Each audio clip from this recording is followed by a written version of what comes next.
नमस्कार, सियासी अखाड़ा देख रहे हैं आप। मैं हूं आपके साथ वरुण गोयल। वही जंतर मंतर, वही खिलाड़ी, वही डिमांड, लेकिन इस बार थोड़ा नजारा बदला हुआ है क्योंकि राजनेता जो हैं वो भी पहुंच रहे हैं। चाहे इंडियन नेशनल लोकदल के नेता वहां नजर आ रहे हैं, चाहे कांग्रेस से भूपेंद्र सिंह हुड्डा, उदय भान दिखाई दे रहे हैं, चाहे आम आदमी पार्टी से सुशील गुप्ता वहां पर जा रहे हैं, खिलाड़ियों के समर्थन में खड़े हो रहे हैं। कुल मिलाकर सवाल ये कि ये जो दंगल चल रहा है इसका समाधान कब होगा और आखिर ये जो पूरी परिस्थिति बनी है इस पर किस तरह की राजनीति हो रही है उसको समझेंगे। पहले रिपोर्ट देखिए। जंतर मंतर पर पहलवानों की कुश्ती जारी, अखाड़े में सियासत भारी। जी हां, इन दिनों कुछ ऐसा ही देखने के लिए मिल रहा है। एक और पहलवान WFI के अध्यक्ष के खिलाफ मोर्चा खोले हुए हैं तो दूसरी ओर पहलवानों को सियासी समर्थन के साथ राजनीति भी स्पष्ट तौर पर देखी जा रही है। इनेलो नेता अभय चौटाला पहलवान बजरंग पूनिया के घर पहुंचे और उनके पिता से मुलाकात की। इनकी मदद करने के लिए इस इशू को आप पार्लियामेंट में उठाओ, आप राष्ट्रपति से मिलो जा करके। फोटो खिंचाने से थोड़ी कोई किसी की मदद कर देगा। ऐसे बहुत से नेता हैं इस देश में जो सिर्फ अखबार की फोटो चाहते हैं। हम फोटो में विश्वास नहीं रखते, हम तो मदद में विश्वास रखते हैं। हरियाणा के पूर्व मुख्यमंत्री भूपेंद्र सिंह हुड्डा तो हरियाणा आम आदमी पार्टी प्रभारी सुशील गुप्ता समेत कई राजनीतिक नेताओं ने न्याय की मांग को लेकर एक बार फिर धरने पर बैठे पहलवानों को समर्थन दिया है। आज इनको जिनको स्टेडियम में होना था, अपने देश की लिए आगे तैयारी चाहिए, देश का नाम रोशन करने के लिए, वो आज क्यों यहाँ मजबूर होकर यहाँ बैठे हैं जंतर मंतर पे, ये गंभीर सवाल है। देखा जाए तो पिछले लगभग 4 महीने से खिलाड़ियों की कुश्ती राजनीति का एक ऐसा अखाड़ा बनता जा रहा है जिसमें नए तरीके की सियासी कुश्ती देखने के लिए मिल रही है। और अब ऐसे में देखना बेहद दिलचस्प होगा कि खिलाड़ियों को समर्थन से सियासी कुश्ती के क्या मायने हैं। डेस्क रिपोर्ट, जनता टीवी। 4 खास मेहमान हमारे साथ मौजूद हैं। चर्चा करेंगे। रमन मलिक भारतीय जनता पार्टी का पक्ष रखेंगे, वेद प्रकाश विद्रोही कांग्रेस का पक्ष रखेंगे, रजत पंजेटा इंडियन नेशनल लोकदल से और नरेश शर्मा है प्रवक्ता आम आदमी पार्टी के। आप चारों का बहुत बहुत स्वागत है। शुरुआत रमन मलिक जी आपसे मैं करना चाहूंगा। एक मामला सामने आया है, मामला कोर्ट में गया है, खिलाड़ी जो है वो बार बार अपनी मांग को दोहरा रहे हैं, लेकिन हरियाणा के दूसरी पार्टियों के नेता जो है वो लगातार उस मंच पर दिखाई दे रहे हैं, जंतर मंतर पर दिखाई दे रहे हैं। सियासी एक पृष्ठभूमि कैसी बन रही है इस पूरे मामले की? देखिए, सबसे पहली बात यह है कि ये जो सियासी अखाड़ा बन रहा है, ये सियासी अखाड़ा हम तो बना नहीं रहे साहब। खाली बैठे हुए लोगों को अगर कहीं पर जगह मिलती है पांव रखने की, ये तो पिछली बारी भी देख रहे थे। पिछली बारी वहां तेल लगा हुआ था, फिसल गए। इस बारी नहीं लगा हुआ तेल तो वहां अटक रहा है पांव, तो वहां जा रहे हैं, तो वो तो जाएंगे। क्यों नहीं जाएंगे? उनका काम है। लेकिन विषय जो है उसको, उसकी गंभीरता को और उसको विषय को पूर्णतः देखते हुए अगर गोयल साहब मैं बात करूं तो बात ये आती है कि एक विषय के ऊपर एक कमेटी भी बनी हुई है। दूसरा, माननीय सुप्रीम कोर्ट ने भी 28 तारीख का समय दिया है इनको, और दिल्ली पुलिस से भी पूछा है। मेरे ख्याल से जब पंचायत में सरपंच ने ये बोल दिया हो कि जी हम इसको देख रहे हैं कि उस व्यक्ति ने काम क्यों नहीं करा, तो कम से कम उसकी तो रख लेनी चाहिए सर। तो मेरे को ऐसा लगता है कि माननीय सुप्रीम कोर्ट जो है वो अपना तफ्तीश तो अब करेगी। वो बिना पढ़े तो वो भी नहीं फैसला दे देंगे कि जी ये कर दो और ये ना करो। तो मेरे को ऐसा लगता है कि एक इवेंट घटित होता है जिसके विरोध में एक रोष प्रदर्शन जनवरी में होता है। उसके बाद कुछ घटनाक्रम और होते हैं जिसमें कमेटी फॉर्म होती है, इंक्वायरी चल रही है, सारा कुछ हो रहा है। लेकिन उस सारे प्रोसेस के बीच में इन्होंने एक एलिगेशन का सेट और लगाया है। अब उसके ऊपर न्याय संगत तरीके से काम होना चाहिए, उसमें कोई दो राय नहीं है। माननीय मुख्यमंत्री हरियाणा ने ये बोल दिया है कि कमेटी की इन्वेस्टिगेशन हो जाए, उसके ऊपर बेस जो भी आरोप, जो भी तथ्यों के हिसाब से सिद्ध होता है, सत्यापित होता है, उसके ऊपर सरकार बेस्ट एक्शन लेने के लिए रिकमेंड करेगी। तो मेरे को तो ये लगता है कि थोड़ा सा इसमें कुछ पेशेंस का विषय है और कुछ इसके अंदर अब राजनीति का विषय आ गया है। बाकी जो है वो सामने है। चलिए ठीक है, आप कह रहे हैं राजनीति का विषय इसमें आ गया है।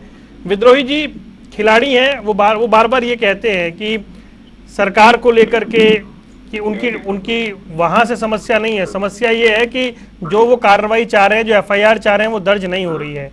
राजनीति का विषय इसमें आ गया है, ये रमन मलिक कह रहे हैं। वरुण जी, आपको, अंद्रेटा जी को, नरेश शर्मा जी को, रमन मलिक जी को और आपके दर्शकों को मेरा नमस्कार। ये बहुत गंभीर विषय है, इसका राजनीति से कोई लेना देना नहीं है। मुझे आश्चर्य हुआ, रमन मलिक जी हरियाणा के हैं, सारे खिलाड़ी हरियाणा के हैं और प्रबुद्ध प्रवक्ता है, वो इसमें राजनीति लाकर अप्रत्यक्ष तंज कस रहे। सीधा तो उन्होंने कुछ नहीं कहा। क्या जब कांग्रेस की सरकार थी तब विपक्ष के साथी ऐसे आरोप लगाने वालों का समर्थन करते थे, तो क्या वो राजनीति करते थे? और ये कोई राजनीति का विषय नहीं है। आरोप कौन लगा रहा है? आरोप वो लगा रहे हैं जो देश का गौरव, देश का मान सम्मान पूरी दुनिया में बढ़ा रहे हैं। हरियाणा के लीडिंग प्लेयर्स हैं, कुश्ती हरियाणा की शान आन बान है और कोई भी महिला अपनी इज्जत बाजार में नहीं उछालती। रमन जी कह रहे हैं कि नया सेट ले आए आरोपों का, कोई नया सेट नहीं है। वो के वो आरोप हैं, वो की वो बातें हैं। फर्क केवल इतना हुआ है कि पहले इन्होंने एफआईआर दर्ज नहीं की थी, वो सरकार के प्रति विश्वास जता रहे थे, मोदी जी में उनकी आस्था थी, मोदी जी की बेटी विनेश फोगाट को आशा थी कि मेरे कथित पिताजी मेरे साथ न्याय करेंगे, इसलिए वो कोर्ट में नहीं गए। उनकी बहन जो भाजपा की सदस्य है, चुनाव भी लड़ा है, वो भी इस कमेटी की सदस्य है। योगेश्वर दत्त जी जिन्होंने भाजपा से चुनाव लड़ा, वो भी इस कमेटी के सदस्य हैं। जो एक कमेटी है वो खुद राजनीति है। कौन कर रहा है जांच? आरोपी है भाजपा का सांसद, जांच करने वाले हैं भाजपा के सदस्य। कैसी जांच होगी वो अपने आप अब सामने आ रहा है। बबीता फोगाट का ही बयान पढ़ लीजिए, वो क्या कह रही है, वो ही जांच पर सवाल उठा रही है। और सवाल ये नहीं है, मैं आपको 3 मामले बताऊंगा, रमन जी उस पर उनका नंबर आए तो प्रकाश डालें। रमन जी, ये कोई राजनीति का विषय नहीं, ये नीयत का विषय है। अगर भाजपा सरकार की नीयत साफ होती तो ये मामला यहां तक पहुंचता ही नहीं। इन्होंने तो कह दिया था कि हमारी स्टेज पर कोई राजनीतिक दल नहीं आएंगे, कोई नहीं गया। अब जब इनको एहसास हुआ कि इनकी सदस्यता को विपक्ष को आने से रोककर उन्हीं का नुकसान हुआ है, तब वो खुद आह्वान कर रहे हैं कि भाई राजनीतिक लोग भी आए, खाप भी आए, सामाजिक संगठन भी आए। एक मामला अंकिता दत्ता का था, राजनीतिक आरोप है कि भाई उसकी प्रताड़ना मानसिक रूप से की गई, मानसिक रूप से उसने आरोप लगाया। आपने क्या किया? दिल्ली की अपनी एनसीडब्ल्यू की अध्यक्ष है हमारी बहन रेखा शर्मा, हरियाणा की है, उन्होंने बिना शिकायत ही संज्ञान लिया और जांच के आदेश दे दिए। अंकिता दत्ता ने जो आरोप नहीं लगाए थे, उससे अधिक आरोप असम के मुख्यमंत्री ने पुलिस से कहकर श्रीनिवास के खिलाफ लगा दिए। मानसिक प्रताड़ना से यौन आरोप और महिला अस्मिता के भी आरोप जुड़ गए और एक ही मामले की 2 जांच हो रही है। एक जांच एफआईआर भी दर्ज हो गई, सीआईडी अलग जांच कर रही है रेखा जी के कहने पर, और पुलिस अलग जांच कर रही है। और तत्काल आपकी पुलिस पहुंच गई कर्नाटक, क्योंकि वहां चुनाव में आपने लाभ लेना है। दूसरा मामला आपके हरियाणा का है, मंत्री संदीप जी के खिलाफ महिला कोच ने आरोप लगाए, कितने दिन हो गए? चंडीगढ़ पुलिस जांच के नाम पर लिपापोती कर रही है, मामला जहां से चला था वहीं खड़ा है। और तीसरा मामला ब्रजभूषण शरण के खिलाफ है, और ब्रजभूषण शरण का कोई इतिहास रमन जी को या वरुण जी को मुझे बताने की जरूरत नहीं है।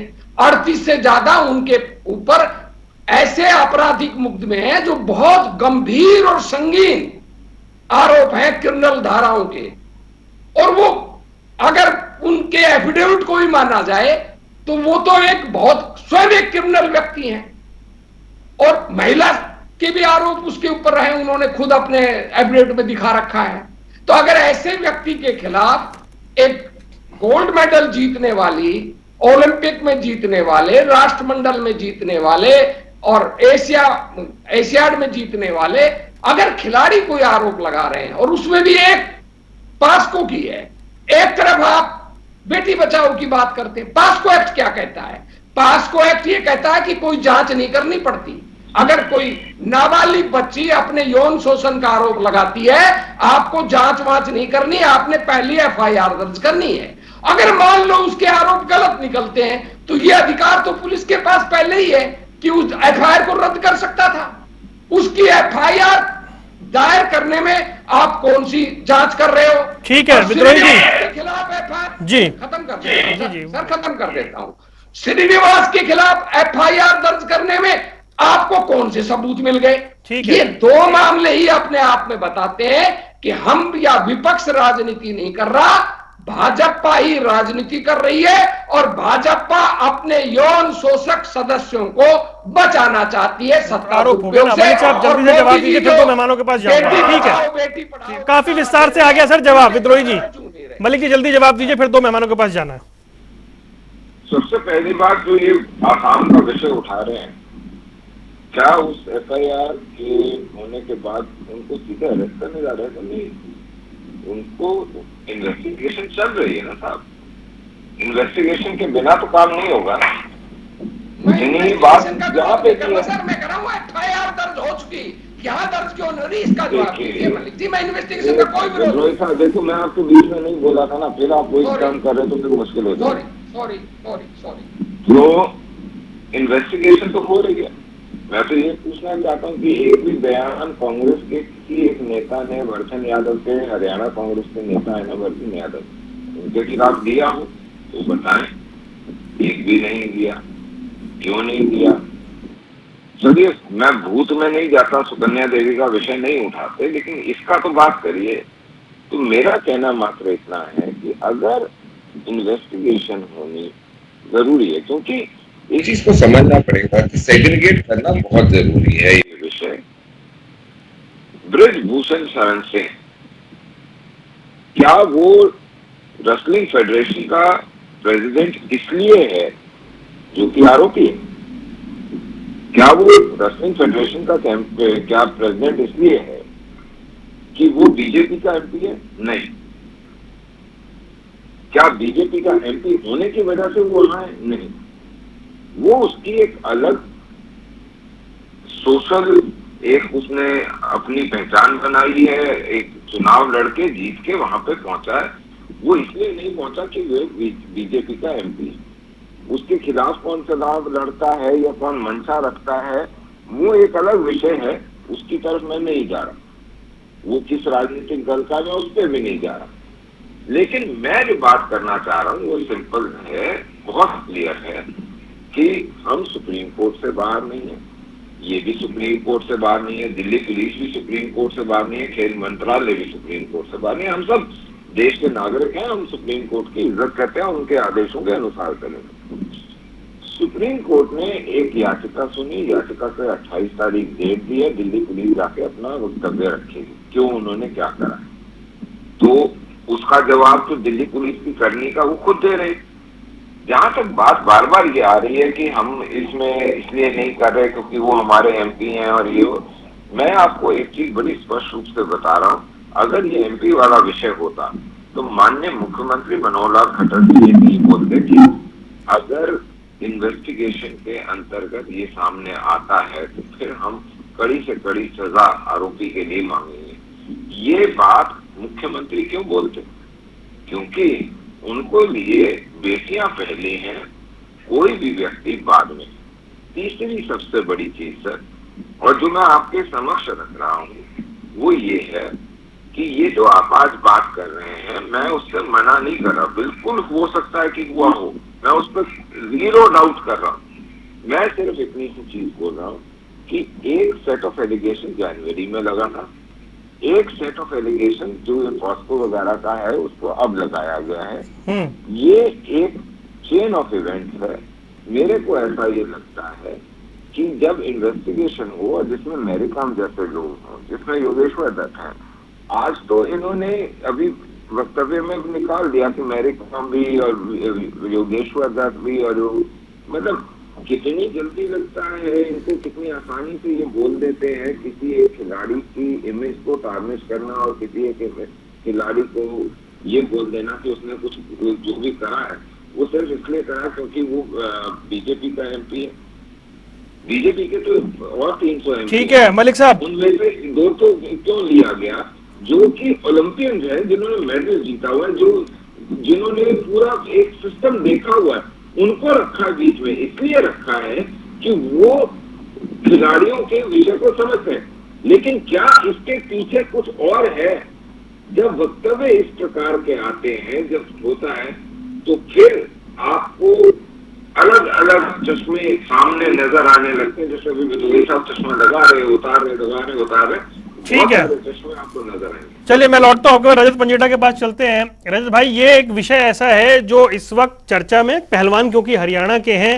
मैं एक बात कहना, तो विद्रोही जी नहीं, मैं फिर आ जाऊंगा, मैं दोबारा आऊंगा, बड़ी देर से इंतजार कर रहे हैं जी। रजत भाई, राजनीति हो रही है इस विषय पर? नहीं, अगर सीधा सीधा सवाल आपका यही है तो मैं हमारी जगह अगर भाजपा होती विपक्ष के अंदर तो ये चुप बैठते क्या, या पहले कभी चुप बैठे हैं?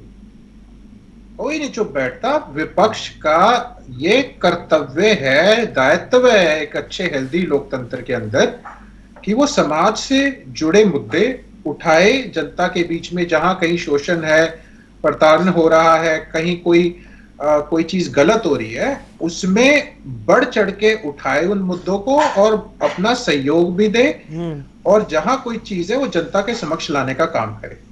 मैं आपको ये अकेला उदाहरण नहीं है जहां एफआईआर नहीं हो रही। संदीप सिंह के मामले में भी हमने आपके चैनल पे भी डिबेट किया था।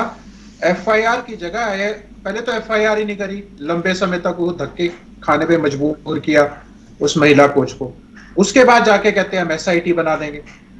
तो आप एक बात देखिए, क्या ये अबव लॉ है? आपके और मेरे विद्रोही जी के या मलिक जी के से ऊपर है? जहां पहले एफआईआर होनी चाहिए थी, हमारे किसके लिए एसआईटी बनेगी जब कानून के समक्ष सभी एक है? और उसके बाद आज की मैं आपको एक घटना बताता हूं, महिला कोच के लेके उनके शायद फादर है, वो प्रेस कॉन्फ्रेंस करी है उन्होंने, वो मीडिया के सामने आए हैं, और जहां उनकी बेटी को स्कूटी से पंजाब के नंबर की गाड़ी ने मारने की कोशिश किया, उड़ाने की कोशिश करी है। इससे पहले उनके जो लैंडलॉर्ड थे, जहां वो टेनेंट थी, वहां उन्हें तंग किया गया, फिर वो मीडिया में आई, कभी पैसे देने का, उनको मुंह बंद कराने का प्रलोभन दिया गया। उसके बाद आप बात करते हैं बेटी बचाओ बेटी पढ़ाओ की, और इनकी महिला आयोग ने तो जो चेयरपर्सन तो क्लीन चिट दे दी, उन्होंने तो बिना किसी जांच के कह दिया, कहती हैं तो मुझे संदीप सिंह ठीक लग रहे हैं क्योंकि इनकी सरकार के मंत्री हैं। जब आप एक न्यूट्रल वो महिला को ही नहीं बिठा सकते ऐसी इतनी इंपॉर्टेंट सीट के ऊपर, जो शुरुआत में कहती है कि भाई मुझे तो ये सारा कुछ वो लग रहा है बनावटी, और अरे कोई जांच हुई नहीं, कुछ हुआ नहीं, आप वो अपना लड़की होने के बाद इतना वो कर रही है। ऐसी तो सैकड़ों लड़कियां ऐसी होती है, मैं आज आपको दावे के साथ बोलता हूं, जो आती ही नहीं आगे, घर वालों का प्रेशर और प्रेशर, ये जॉब के लिए और चीजों के लिए क्या क्या कहां शोषण नहीं होता। लेकिन एक वो हिम्मत करके वो बेटी हमारी हरियाणा की आई, और उसके साथ ये क्या व्यवहार कर रहे हैं। आप ये देखिए, सदन के अंदर सम्मानित माननीय जैसे शब्दों से एड्रेस किया गया संदीप सिंह को, और जबकि उनकी आज की लेटेस्ट रिपोर्ट है, आज की भी, पहले भी सर्वे हुआ था, वो जीत नहीं रहे। कब तक भागेंगे वो, कब तक भागेंगे वो जीत ही नहीं रही है, वो एमएलए भी नहीं बन सकते अपने क्षेत्र पे बस, ऐसा उनकी हालत हो गई है। लेकिन उसके बाद भी सरकार डिफेंड करती है। अब बात आती है हरियाणा के बच्चों की। ये विश्व के अंदर, ये केवल हरियाणा के बच्चे नहीं है, इन्हें हरियाणा का बच्चा ना कहकर ये पूरे विश्व में जब देश का नाम रोशन करते हैं तब तो आपको ये बड़े अच्छे लगते हैं। जब इनकी कोई तकलीफें हैं, बजाय उनका सहयोग करने के, मैं कहता हूं कि इनका पलड़ा हमेशा भारी ऊपर रहे। सरकार के नुमाइंदे हैं जो भी राजनीति वाले लोग हैं, क्या अकेले सिर्फ हॉकी के अंदर, क्या इसके अंदर नहीं है, क्रिकेट में नहीं है क्या, सिर्फ कौन सी स्पोर्ट्स में नहीं है आप बताइए, बैडमिंटन में, वॉलीबॉल में, कहां नहीं है। लेकिन ये बात सरकार को देखनी चाहिए कि हमारे लिए हमारा एक पॉलिटिशियन इंपॉर्टेंट है जो पार्टी से जुड़ा है, या हमारे लिए एक देश का बच्चा इंपॉर्टेंट है जो लॉरेंस लेके आता है, जो हमारा पूरे विश्व में नाम रोशन करता है, हमें उसका पक्ष ले। अगर उसको सड़कों पे ऐसे कितना टाइम पहले बैठे रहे, आपने प्रलोभन दिया, वो क्यों उठे पहले? क्योंकि सरकार गोलमाल, हमने देखा नहीं किसान आंदोलन में क्या किया, कि हमें नहीं पता सरकार ये जो कोई भी आंदोलन होता है उठाने के लिए कैसे लुभावने वादे करती है, उसके बाद टिकती नहीं अपने वादों के ऊपर। इस काम होता है सरकार का ताकि सरकार की बदनामी ना हो किसी ना किसी तरह करके। कोई भी आंदोलन, चाहे वो कर्मचारियों का है, चाहे किसान है, कोई भी है, बस आंदोलन ना हो हमारे खिलाफ, मीडिया में बात ना है, बात खत्म, हम सब कुछ अच्छा कर रहे हैं, ऑल इज वेल। जब भी कभी भाजपा विपक्ष में रही है ना तो ये चुप रहे हैं, और ना मैं चाहता हूं अगर ये आगे भी चुप नहीं रहेंगे। और क्यों चुप रहे, और विपक्ष भी क्यों चुप रहे भाई? हम टीवी में बैठे हैं, जब जनता के पब्लिक डोमेन में कोई बात आती है उसके ऊपर हेल्दी बहस होनी चाहिए, चाहे वो विधानसभा हो चाहे कोई डिबेट। नहीं, वो नहीं, रमन मलिक तो कह भी नहीं रहे कि आप चुप रहिए, और चर्चा भी इसीलिए हो रही है। नरेश शर्मा, आपको लगता है इस मामले को इस तरीके से, जिस तरह से मामला है ये सड़क पर, इसका और बेहतर समाधान हो सकता था? भाई, सबसे पहले तो मैं ये बोलना चाहता हूँ कि हमारे जो छत्तीसगढ़ के अंदर दंतेवाड़ा में जो हमारे 11 सैनिक मरे हैं, मैं आम आदमी पार्टी की तरफ से श्रद्धांजलि अर्पित करता हूँ। और ये मैं सभी भाइयों से, क्योंकि ये हमारे देश की सुरक्षा का मामला है और उनको सच सच नमन है जो भी है। और उसके बाद में जैसे हमारे देश में सैनिक सुरक्षित नहीं है, वैसे ही हमारे आज खिलाड़ी भी सुरक्षित नहीं है। सबसे पहले आप ये देखिए कि कहाँ पे सुप्रीम कोर्ट को आके ये कहना पड़ा कि इसके ऊपर मामला दर्ज किया जाए, जिसके अंदर आपने देखा चंद्रचूड़ जी और जो हमारे न्यायाधीश हैं नरसिम्हा राव जी, उन्होंने क्लियरली बोला कि इसके ऊपर, मामले के ऊपर जल्द से जल्द कार्रवाई की जाए। और मामले के ऊपर एफआईआर क्यों नहीं दर्ज की जाती है 156A के तहत, जिसके अंदर दिल्ली पुलिस के ऊपर भी कार्रवाई करने की मांग की गई है। तो ये बताइए, पहली बात तो अभी हमारे बीजेपी के भाई कह रहे थे कि राजनीति राजनीति तो आपने इन्वॉल्व कर रखी है। आपको ब्रजभूषण जी को पहले भी आपके माध्यम से, चैनलों के माध्यम से कई बार ये मुद्दा, 4 महीने के अंदर कोई कार्रवाई क्यों नहीं हुई है, कोई एफआईआर क्यों नहीं, सुप्रीम कोर्ट को क्यों आना पड़ा? अगर आपकी सरकार इतना दम रखती तो पहले ही खड़ी होती, जो है कार्रवाई क्यों नहीं करवाई गई? और सैनिकों के ऊपर आपने कमेटी बनाई, उसके अंदर भी आपने, बबीता फोगाट ने देखा कि उसमें क्लियरली लिखा कि मैं संतुष्ट नहीं हूं, वो तो आपके बीजेपी की नेत्री है। तो ये क्लियर पॉइंट होना चाहिए कि आप सैनिकों के साथ नहीं खड़े हैं। और पूरा विपक्ष जो है, आज खिलाड़ियों को खुद बोलना पड़ा कि विपक्ष भी साथ में आए। पहले आपने देखा, मैं भी खुद गया था उस टाइम, जिस टाइम जनवरी के अंदर ये बैठे हुए थे भरी सर्दी के अंदर, उस टाइम भी विपक्ष जो है बिल्कुल मना कर दिया था कि हमें किसी का सहयोग नहीं चाहिए, हमें सिर्फ न्याय चाहिए। लेकिन आज आप कह रहे हैं राजनीति कर रहे हैं, राजनीति तो आप कर रहे हैं, 4 महीने से कोई कार्रवाई नहीं हो पा रही है। आपने जो अभी संदीप जी के ऊपर बोला, संदीप जी के ऊपर क्या कार्रवाई की आपने? ऐसे कमेटियां बैठाने से 4-4 महीने के अंदर कुछ कार्रवाई नहीं हो रही है, उसके ऊपर जितना जल्द से जल्द एक्शन। चलिए मैं जवाब लेता हूं, रमन मलिक जी जवाब दीजिए। देखिए, हम तो कार्रवाई और कमेटी बिठा रहे हैं, बिठा भी दी और इन्वेस्टिगेशन भी हो रही है। नहीं रमन जी, आप ये बताइए कि इसके अंदर, नहीं, अब मैं जवाब लेता हूं, रुकिए नरेश भाई जवाब लेता हूं। मैं तो सिर्फ आपसे यही पूछना चाहूंगा, ये कमेटियां वगैरह और ये इन्वेस्टिगेशन तो हो जाए, लेकिन आप वो 45 करोड़ के शीश महल का क्या करोगे? वो जो 45 करोड़ का शीश महल है वो किसका मकबरा बनेगा? नहीं रमन जी, उसका जवाब मैं देता हूँ आपको। 150 करोड़ 200 करोड़ रुपए का जहाज, 15 करोड़ रुपए का पेन और जो डायरी, ये सब कुछ वो राजनीति वो कहाँ की राजनीति है? आप कहीं पर टिकते नहीं है। आप यहाँ पे, यहाँ का हरियाणा का विषय और आपका विषय कोई मेल ही नहीं खाता। नंबर 1। नंबर 2, अरे जलो ना यार, आप इतना बोलते हो, हम सुप्रीम कोर्ट सुनते हैं ना, शालीनता तो है ही भाई। बिल्कुल, ये तो देखो बात किस पे हो रही है। शालीनता तो आम आदमी पार्टी के किसी कार्यकर्ता से, ऊपर से नीचे से, शालीनता तो एक्सपेक्ट ही नहीं करनी चाहिए। इसके लिए बात करेंगे, आपको विद प्रूफ देंगे। अरे प्रूफ तो दे दिया ना, पत्रकारों ने दिया है, आरटीआई दी है, सब कुछ दिया है। अरे शर्मा साहब न्यूज देखा करिए, टाइम्स जो एक बहुत प्रतिष्ठित अखबार का चैनल है, बहुत बड़ा चैनल है, उसने बकायदा आरटीआई के साथ करा। और आज तो आपने उनको धक्के भी मार दिए, पत्रकारों को भी धक्के मार दिए। तो एक मिनट अब आप उस विषय के चलिए मूल प्रश्न पे आते हैं सर, मूल प्रश्न पे लौटते हैं। मैं मूल प्रश्न पे लौटता हूँ। भाई मलिक साहब, जब आप विपक्ष में थे तो क्या आप नहीं करते थे ऐसा, मंचों पे नहीं जाते थे क्या? मैं मना नहीं कर रहा हूँ साहब, मैं इससे बिल्कुल मना नहीं कर रहा हूँ कि हम भी गए हैं, हमने भी विषयों को देख के, उसकी गंभीरता को देख के कई बारी विषयों को नहीं करा। उसकी वजह सिंपल सी ये रहती थी क्योंकि वो ऐसा विषय होता था जो देश के लिए जरूरी होता था। सब कुछ मैं इससे मना नहीं कर रहा कि आज जो लोग वहां पे जा रहे हैं उनकी जो राजनीति पार्टी है, अगर मैं ये बोलूँ वो राजनीति कर रही है जी हमारे साथ, तो मैं बेवकूफ हूँ? वो थोड़ी है गलत, ये तो उनका काम है, विपक्ष में बैठे उनका काम है, मैं उससे मना नहीं कर रहा हूँ। मैंने इतना बोला कि पिछली बारी उनको पांव धरने की जगह नहीं मिली, इस बारी पांव धरने की जगह मिली तो कर रहे हैं, क्यों नहीं करेंगे? ये उनका कार्य है, इससे कौन मना करता है? खिलाड़ियों ने बिल्कुल मना किया था सबसे पहले कि अरे बाबा, ये तो इनको खबर नहीं है सुनने की, इसलिए कोई राजनीतिक मंच वहां पे नहीं गया। अरे शीश महल में जाके बोलिए, शीश महल में हम तो वहां पे शीश महल आपके मंत्रियों का भी छत्तीसगढ़ के अंदर, फिर आप जाके नाम कहीं कोई भी 1-1 करोड़ को पर्दे लगा के नहीं बैठता। क्या चर्चा कहीं और जा रही है, चर्चे को कहीं मूल प्रश्न पे रही है। रुकिए नरेश भाई, आप कहाँ? नेताओं के भी बहुत कारनामे हैं जिसके अंदर नरेश भाई चर्चा कहीं और चली जाएगी। आपने बड़ा महत्वपूर्ण सवाल पूछा, जवाब लेने दीजिए मुझे। हमारे के हैं या नहीं है उसको छोड़ दीजिए, आप अपने सवालों का जवाब देने को ढूंढिए, क्योंकि आज आपके सारे नेता जो है वो मिलके इधर उधर जा रहे हैं और अपना बेवकूफ दिखा रहे हैं कि हम हमारे को पता नहीं हम जवाब क्या दें। लेकिन उस चीज को छोड़ के विषय के ऊपर रहिए।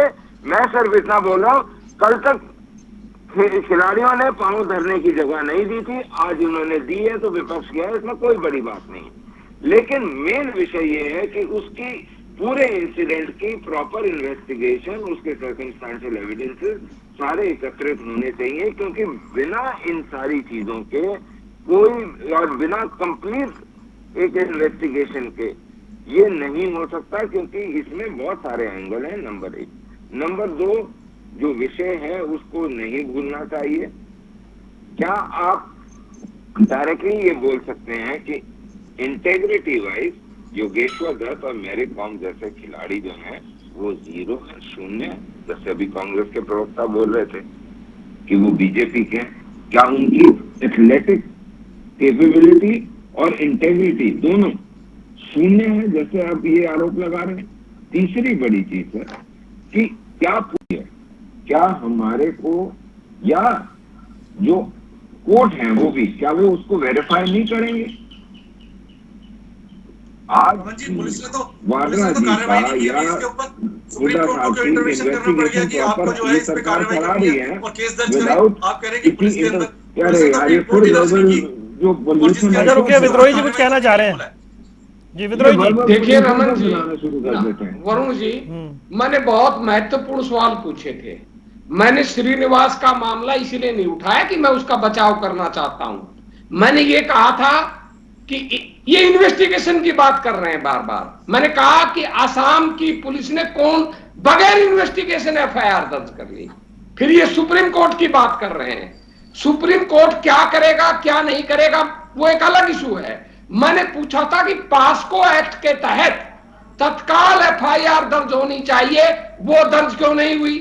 मैंने कोई मैरी कॉम और योगेश्वर दत्त पे सवाल नहीं उठाया। आपकी सदस्य बबीता ने सवाल उठाया है। इंटेरिगेटिव पे सवाल बबीता ही उठा रही है।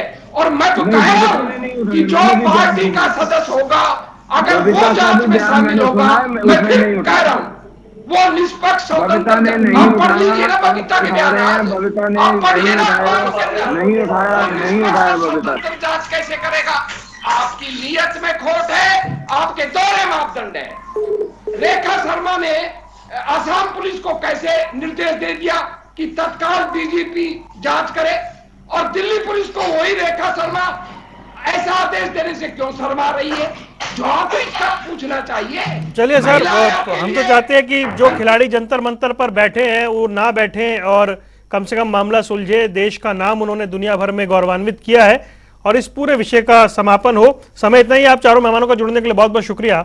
सियासी अखाड़ा देख रहे थे आप, यहाँ रुक रहे हैं कुछ देर के लिए। खबरों का सिलसिला लगातार जारी है।